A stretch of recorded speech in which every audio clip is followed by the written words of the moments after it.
दोस्तों, medical science हर दिन आगे बढ़ रहा है, लेकिन इस तरक्की के साथ ना कुछ बहुत ज़रूरी सवाल भी खड़े होते हैं। जैसे कि एक नई दवा का टेस्ट इंसानों पर आखिर कैसे किया जाना चाहिए, या फिर एक पेशेंट के पास अपने इलाज को लेकर क्या-क्या अधिकार होने चाहिए। इन्हीं सब जटिल सवालों का जवाब हमें मिलता है चैप्टर 19 बायोएथिक्स में। इस चैप्टर में हम इसके basic concepts, history and principles को समझेंगे। सब्जेक्ट है हमारा फार्मेसी लॉ एंड एथिक्स। और हाँ, इसके साथ ही हम एक brief overview of ICMR's national ethical guidelines for biomedical and health research involving human participants पर भी बात करेंगे। इसका मतलब है कि हम Indian Council of Medical research के उन जरूरी निर्देशों को समझेंगे जो इंसानों पर होने वाली रिसर्च के लिए एक नींव का काम करते हैं। तो चलिए इस इंपॉर्टेंट टॉपिक को शुरू करते हैं। देखिए, इस विषय को अच्छी तरह से समझने के लिए हम इसे 5 हिस्सों में कवर करेंगे। सबसे पहले सेक्शन 1 में होगा इंट्रोडक्शन टू बायोएथिक्स, जहां हम इसकी पहचान करेंगे। उसके बाद section 2 history and core principles में हम इसके इतिहास को देखेंगे कि आखिर इसकी जरूरत ही क्यों पड़ी। फिर सेक्शन 3 ICMR's एथिकल गाइडलाइंस से हम खास तौर पर भारत के नियमों को समझेंगे। चौथे हिस्से में सेक्शन 4 की रिक्वायरमेंट्स इन प्रैक्टिस के साथ हम देखेंगे कि ये नियम असल में काम कैसे करते हैं। और आखिर में सेक्शन 5 द ओवरसाइट मैकेनिज्म से हम उस सिस्टम को जानेंगे जो इन सब पर नजर रखता है। तो चलिए अपने पहले सेक्शन से शुरुआत करते हैं। सबसे पहले ये समझते हैं कि आखिर ये बायोएथिक्स है क्या और इसके मूल कॉन्सेप्ट्स क्या हैं। तो सवाल है, बायोएथिक्स आखिर है क्या? चलिए स्लाइड के लेफ्ट साइड से शुरू करते हैं। What is it? पहला पॉइंट कहता है bioethics is an interdisciplinary field of study. इसका मतलब ये होता है कि बायोएथिक्स कोई एक सब्जेक्ट नहीं है, बल्कि इसमें साइंस, कानून, फिलॉसफी जैसे कई अलग अलग फील्ड्स एक साथ आते हैं। अगला पॉइंट है it examines the ethical, social and legal implications of, यानी इसका काम है नैतिक, सामाजिक और कानूनी पहलुओं को जांच परखना। किन चीजों के? Biomedical research, health care delivery और हेल्थ केयर पॉलिसी के। अब राइट साइड में देखते हैं फोकस एंड गोल। पहला point concerned with questions of right and wrong in health care. मूल रूप से इसका संबंध हेल्थ केयर में क्या सही है और क्या गलत है के सवालों से है। अगला point seeks to provide ethical guidance to. इसका लक्ष्य है नैतिक दिशा निर्देश देना। और ये दिशा निर्देश किसके लिए हैं? टारगेट ऑडियंस है हेल्थ केयर प्रोफेशनल्स, रिसर्चर्स और पॉलिसी मेकर्स। मेडिसिन और रिसर्च के सेंटर में अक्सर एथिकल डिलेमास यानी नैतिक दुविधाएं खड़ी हो जाती हैं। इन्हें सुलझाने के लिए बायोएथिक्स हमें 5 बेसिक कॉन्सेप्ट्स देता है। चलिए एक एक करके इन सबको देखते हैं। सबसे पहले है पेशेंट ऑटोनॉमी। इसका मतलब है right of patients to make decisions about their own health care based on their own values and preferences. मतलब हर मरीज का अपने शरीर और इलाज पर पूरा अधिकार है और वो अपने हिसाब से फैसला ले सकता है। दूसरा है beneficence, duty to promote the well being of patients. आसान शब्दों में डॉक्टर या रिसर्चर का कर्तव्य हमेशा मरीज की भलाई करना होता है। तीसरा है non maleficence, duty to avoid harming patients. मतलब उनका ये भी फर्ज है कि वो मरीज को किसी भी तरह का नुकसान न पहुंचाएं। चौथा है justice, fair distribution of health care resources. इसका मतलब है कि स्वास्थ्य सेवाएं और उनकी जो संसाधन है वो सब तक बराबरी से बिना किसी भेदभाव के पहुंचे। और आखिरी sanctity of life, the value placed on human life. ये हमें याद दिलाता है कि मानव जीवन कितना अनमोल और महत्वपूर्ण है। अच्छा, ये नियम और सिद्धांत आखिर बने क्यों? इनकी जरूरत क्यों पड़े? इसका जवाब हमें इसके इतिहास में मिलेगा। सेक्शन 2 में हम हिस्ट्री एंड कोर प्रिंसिपल्स को एक्सप्लोर करेंगे और उन घटनाओं को जानेंगे जिन्होंने बायोएथिक्स को जन्म दिया।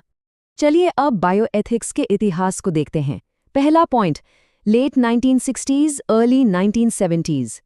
इस दौरान बायोएथिक्स एक डिस्टिंक्ट फील्ड ऑफ स्टडी है। मतलब इस समय बायोएथिक्स एक अलग विषय के रूप में उभरा। लेकिन क्यों? A response to high profile ethical controversies. इसके पीछे कुछ बहुत ही विवादास्पद घटनाएं थीं। इनमें से सबसे शर्मनाक थी केस स्टडी थी टस्कीगी सिफिलिस स्टडी। इस स्टडी में हुआ क्या था? पहला point African American main with syphilis were left untreated. यानी सिफिलिस से पीड़ित अफ्रीकन अमेरिकन पुरुषों को जानबूझकर इलाज नहीं दिया गया। क्यों?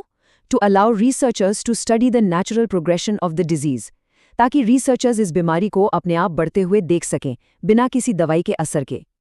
इसका नतीजा क्या हुआ? It was widely criticized for unethical treatment of vulnerable populations.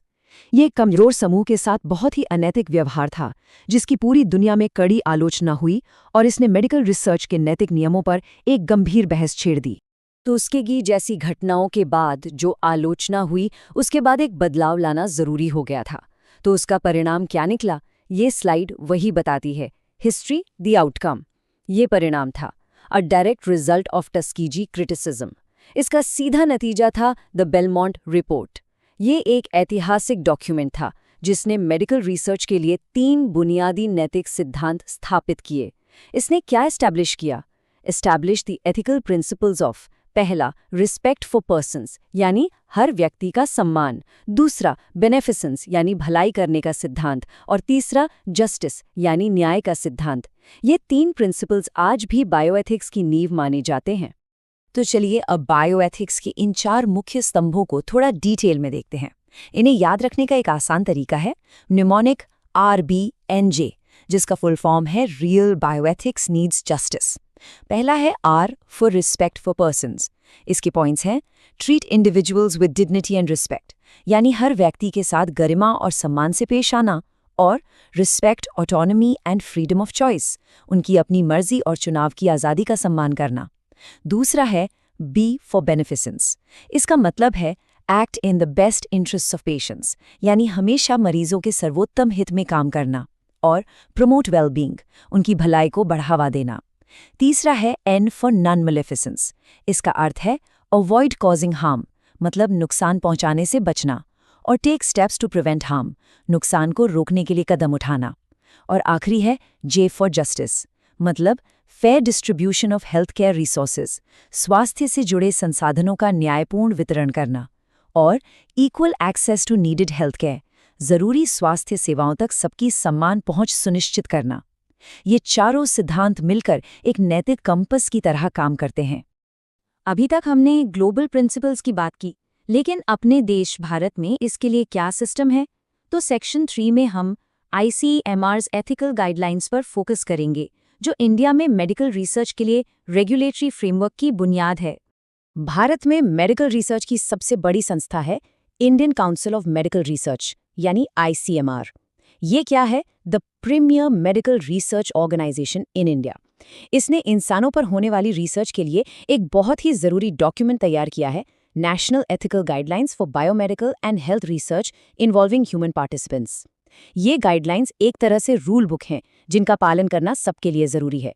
किन के लिए?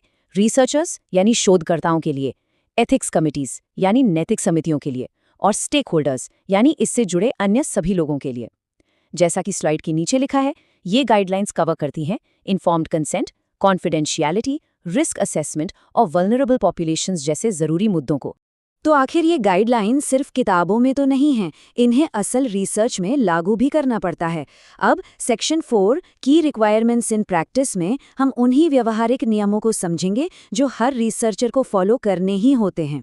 सबसे ज़रूरी सिद्धांतों में से एक है इन्फॉर्म्ड कंसेंट या सूचित सहमति। ये one of the most important principles हैं। सिंपल शब्दों में, किसी भी व्यक्ति को रिसर्च में शामिल करने से पहले उसे पूरी जानकारी देना और उसकी सहमति लेना ज़रूरी है। इसका प्रोसेस 3 हिस्सों में होता है। पहला, प्रोवाइड इन्फॉर्मेशन प्रोसेस। इसमें पार्टिसिपेंट को रिसर्च का पर्पस, मेथड्स, रिस्क्स, बेनिफिट्स यानी उद्देश्य, तरीके, जोखिम और लाभ सब कुछ बताया जाता है। फिर दूसरा step, opportunity to ask questions. Participant को सवाल पूछने का पूरा मौका दिया जाता है। और तीसरा step, informed decision, participate yes या नो। इतनी सब जानकारी मिलने के बाद वो एक सूचित फैसला ले पाता है कि उसे रिसर्च में हिस्सा लेना है या नहीं। इसके लिए ICMR रिक्वायरमेंट्स क्या हैं? पहला, process must be in a language the participant understands. पूरी प्रक्रिया उस भाषा में होनी चाहिए जो पार्टिसिपेंट को समझ आती हो। दूसरा, information must be easy to understand. जानकारी आसान शब्दों में दी जानी चाहिए। अगला जरूरी नियम है कॉन्फिडेंशियलिटी एंड प्राइवेसी, यानी गोपनीयता और निजता। देखिए, रिसर्च में पार्टिसिपेंट अपनी बहुत सी निजी जानकारी शेयर करता है, इसलिए ये एक बुनियादी शर्त है। पहला पॉइंट कहता है protect confidentiality and privacy through out the research process. इसका मतलब है कि पार्टिसिपेंट की पर्सनल इन्फॉर्मेशन को पूरे रिसर्च के दौरान शुरू से लेकर आखिर तक सुरक्षित रखना है। दूसरा पॉइंट, की पर्सनल इन्फॉर्मेशन कॉन्फिडेंशियल, उनकी व्यक्तिगत जानकारी को गुप्त रखना है।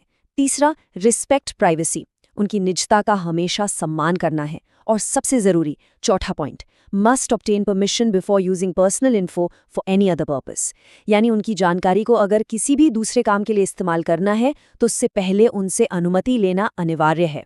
बिना इजाज़त वो डेटा कहीं और इस्तेमाल नहीं हो सकता। हर रिसर्च में थोड़ा बहुत जोखिम तो होता ही है, लेकिन उससे फ़ायदा क्या होगा? यही सवाल रिस्क असेसमेंट का है। पहला point, ICMR requires assessment before initiating research, यानी ICMR कहता है कि रिसर्च शुरू करने से पहले ही ये मूल्यांकन करना ज़रूरी है। इस तराजू को देखिए, एक तरफ है रिस्क्स जैसे कि पोटेंशियल हार्म या वल्नरेबिलिटी, और दूसरी तरफ है बेनिफिट्स जैसे कि पोटेंशियल गेन्स। तो गोल क्या है?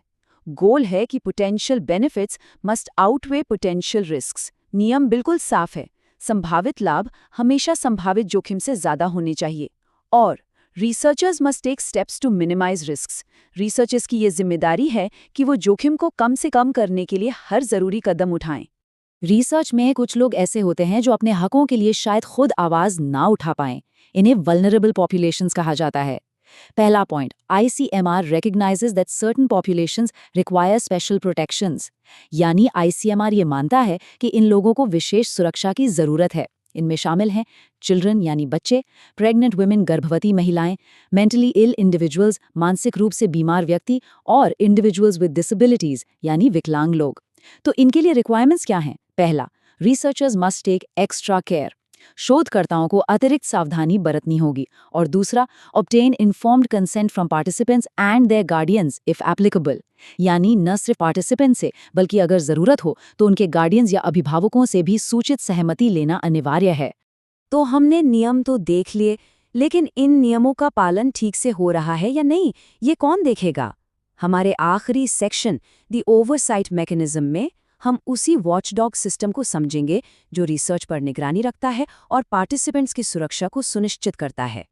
इस पूरे सिस्टम की नींव है एथिक्स कमिटी रिव्यू। पहला पॉइंट कहता है, all research involving human participants must be reviewed and approved. मतलब इंसानों पर होने वाली हर एक रिसर्च को इस कमिटी से मंजूरी लेनी ही होगी। इस कमिटी का मुख्य उद्देश्य क्या है?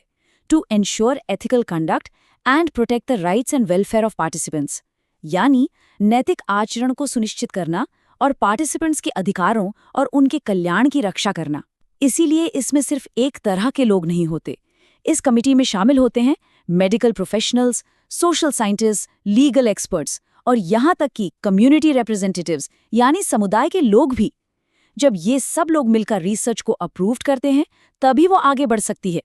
ये कमिटी एक सुरक्षा कवच की तरह है जो हमें हमेशा याद दिलाती है कि विज्ञान की तरक्की कितनी भी जरूरी क्यों ना हो, उसकी कीमत मानवता के मूल्यों से ऊपर कभी नहीं हो सकती।